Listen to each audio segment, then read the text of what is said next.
started here in a second. If you can take your seats and you can put your hand.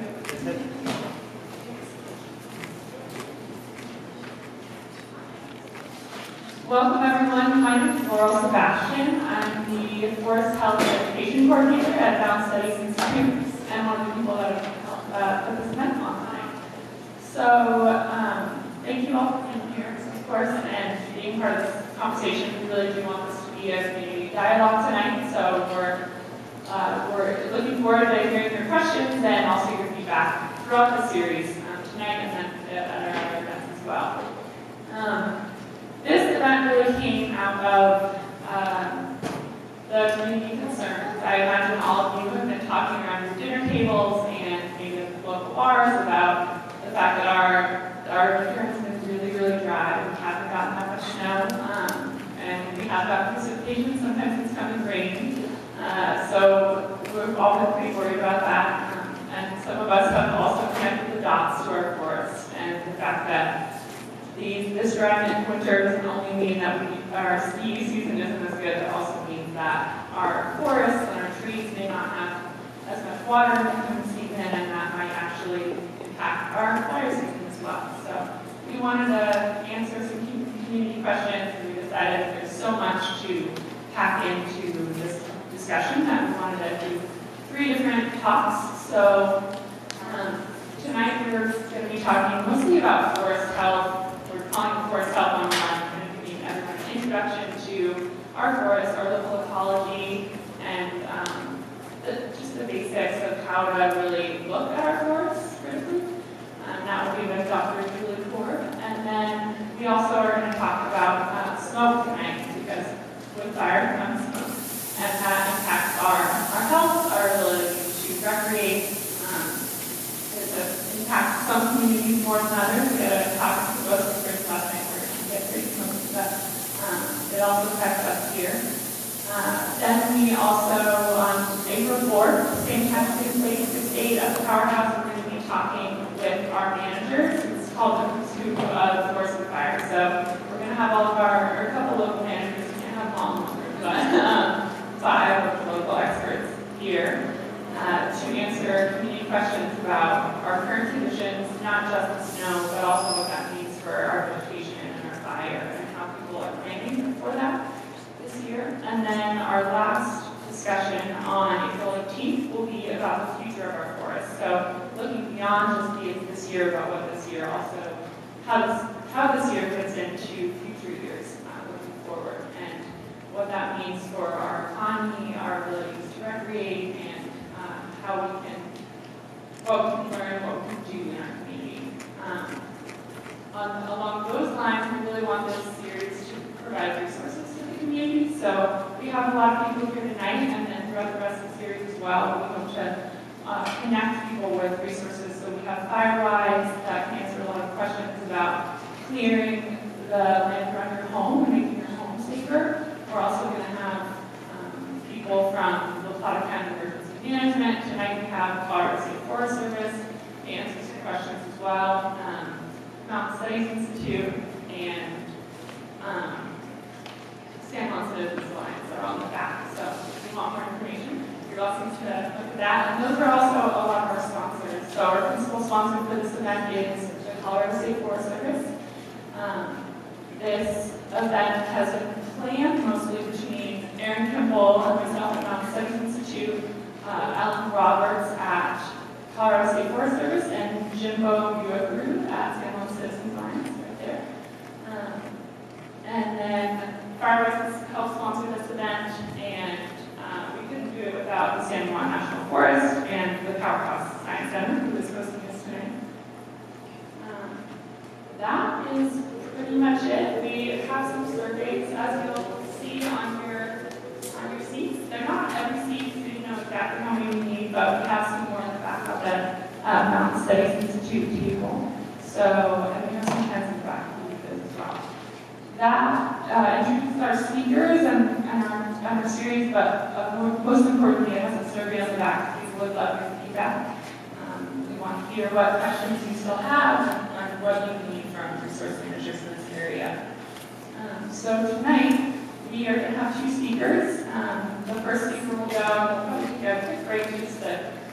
more refreshments. You go to the bathroom if you need to, and then you go on to the second speaker, and after each speaker, we'll answer some questions. So jot them down as you go if you have any thoughts, any questions, we'd love to hear them. And that's pretty much it. So without further ado, our first speaker is Dr. Korb.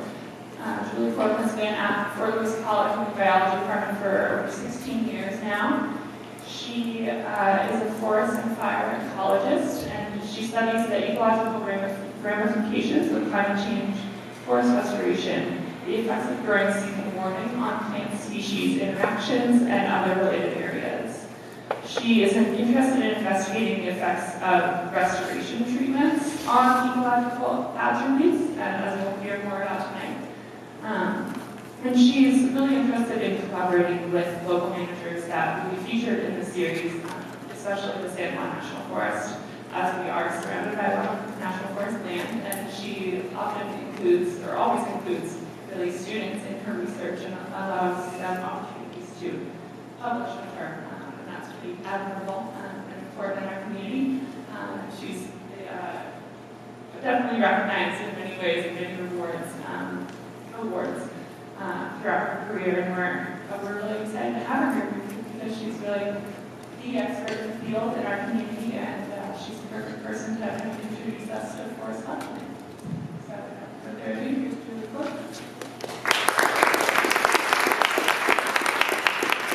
All right, so thanks for that introduction. So as can you hear me without this? No? Okay, too bad. All right, I guess I'll have to use this. So as she stated, I'm going to talk about forest health. So as I'm looking around, I basically hear this talk for the general public, but I can see there's a lot of knowledgeable people in the audience, so forgive me if some of this stuff is basic to you, kind of doing some reviews, but when I was asked to do this talk, it was really to kind of set off a series to talk about the basics of what is forest health and what is the current status of our forest health in Southwest Colorado. So,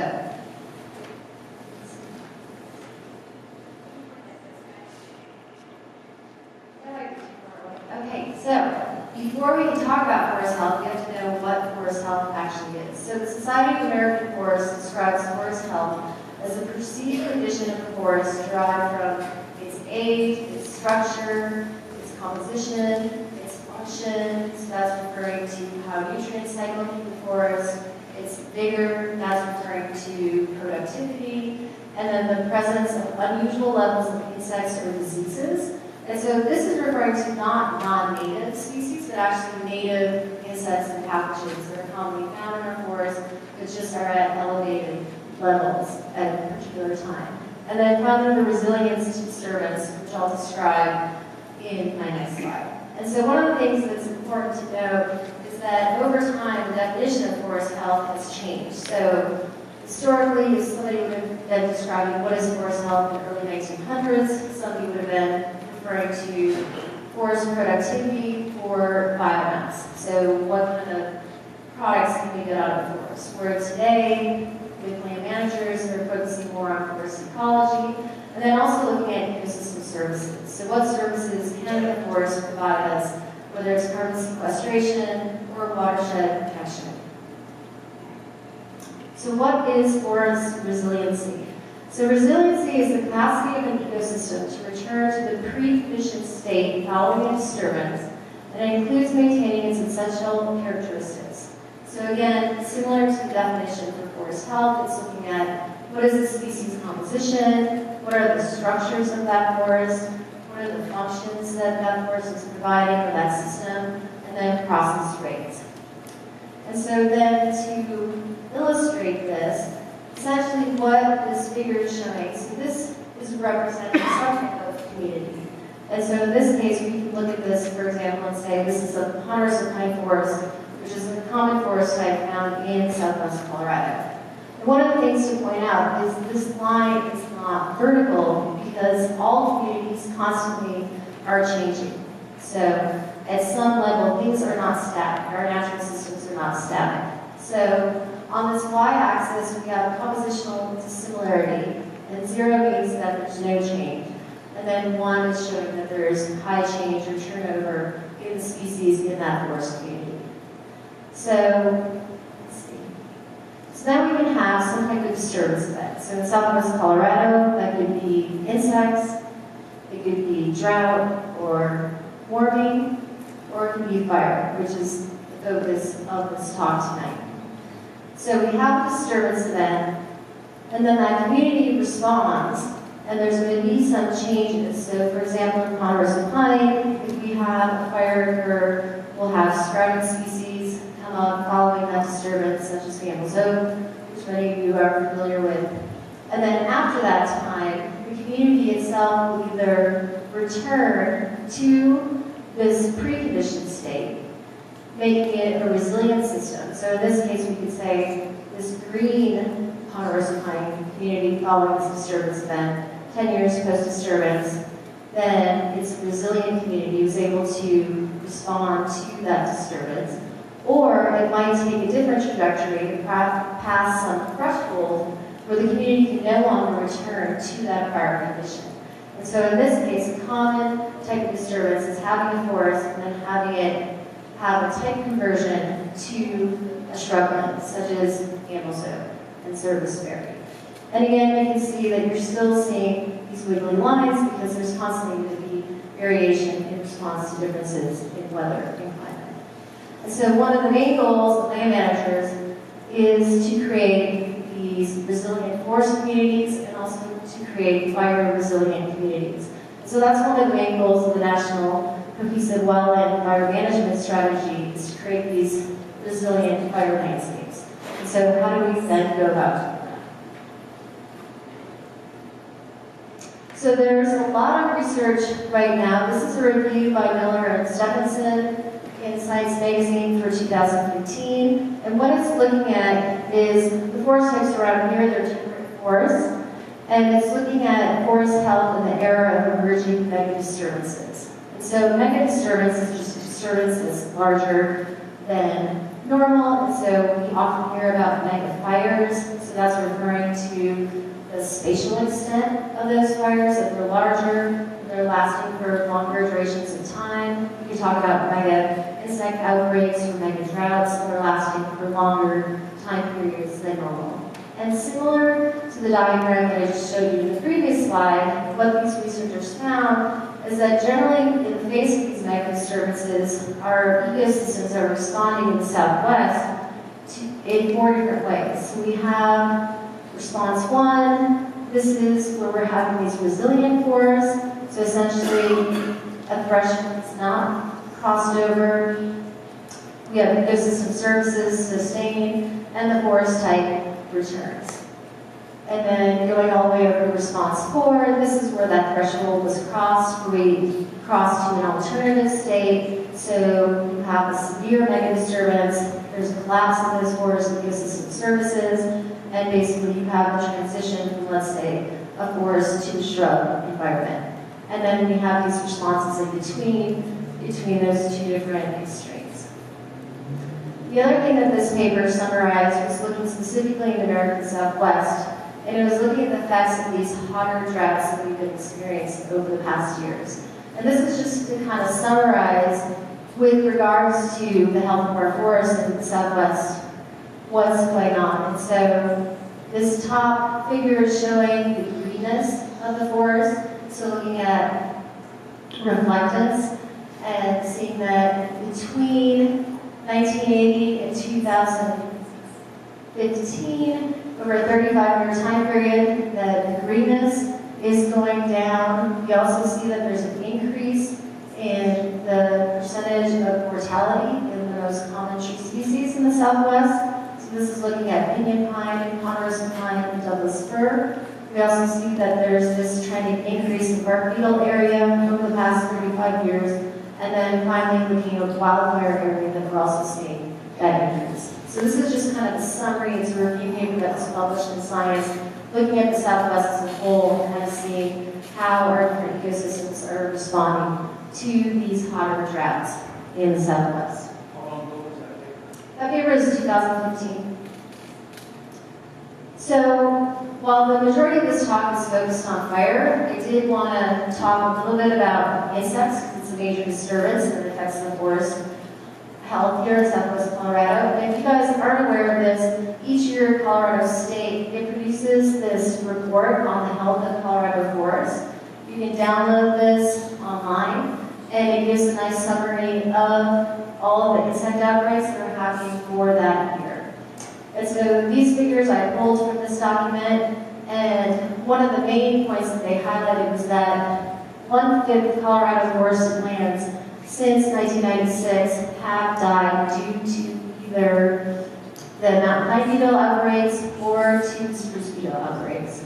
And this figure just kind of shows that trend that the mountain pine beetle, it peaked in 2008, has since declined, and then the spruce beetle has gone up to 2014 and is kind of on this declining trend as well.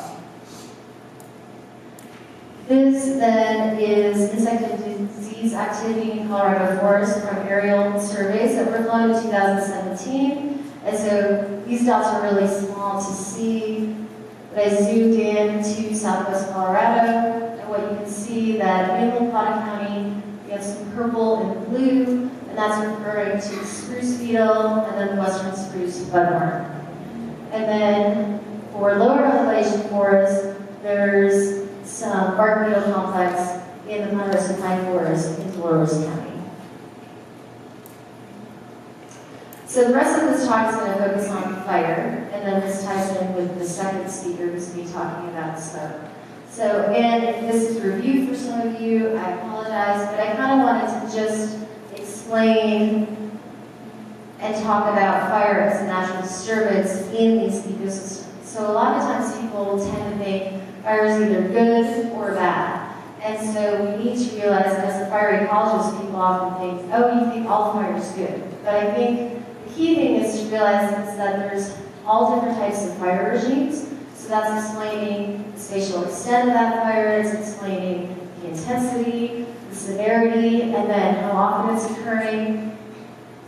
And we need to realize that within each one of these ecosystems, there's different types of fire that these systems evolve with over hundreds of thousands of years. So we're going to kind of march up this elevational gradient.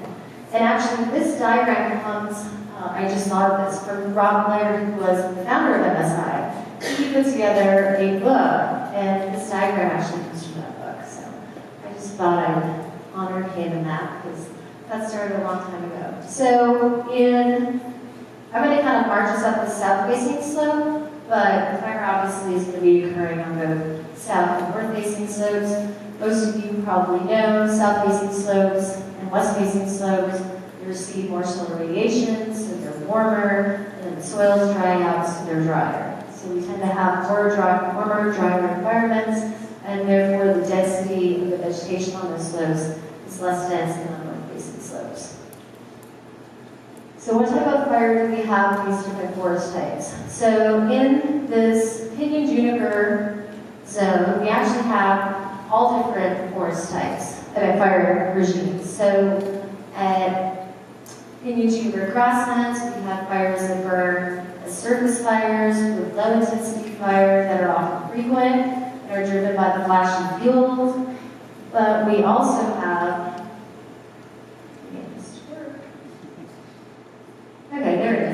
we also have campfires that naturally occur in juniper forests. And where we find these crown fires naturally occurring historically in juniper forests are in our old growth forests. And these are areas where topography is dissecting the landscape that's preventing fire from spreading across the landscape. So an example of where we find this here locally is the type of fire regime we find at Mesa Verde National Park.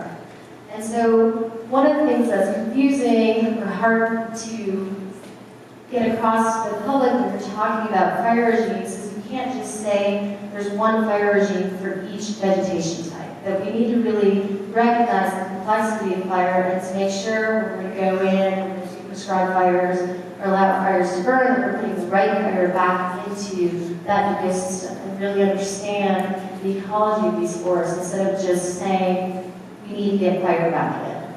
So moving up the elevation zone, Does it like me? There we go. Okay, so the dominant historical fire regime at Ponderosa Pine Forest, so we just moved up to this zone, was a low-intensity surface frequent fire regime that occurred every 10 to 15 years. As I tell my students, there's always exceptions to these rules. So I was just telling them that in my forest ecology class yesterday, and Mike's here, he can verify that from my students. And so one of the things, again, that I was talking about is that, you know, for example, you could find historically a crown fire in Ponderosa Pine on a north-facing slope and a drainage. Now that's not the dominant fire regime, but it's important to recognize that there was always variability in these fire regimes. Although predominantly in the Southwest, it was this low-intensity surface fire regime that happened on the surface. If we look at this, for example, even up in the Front Range of Colorado, it's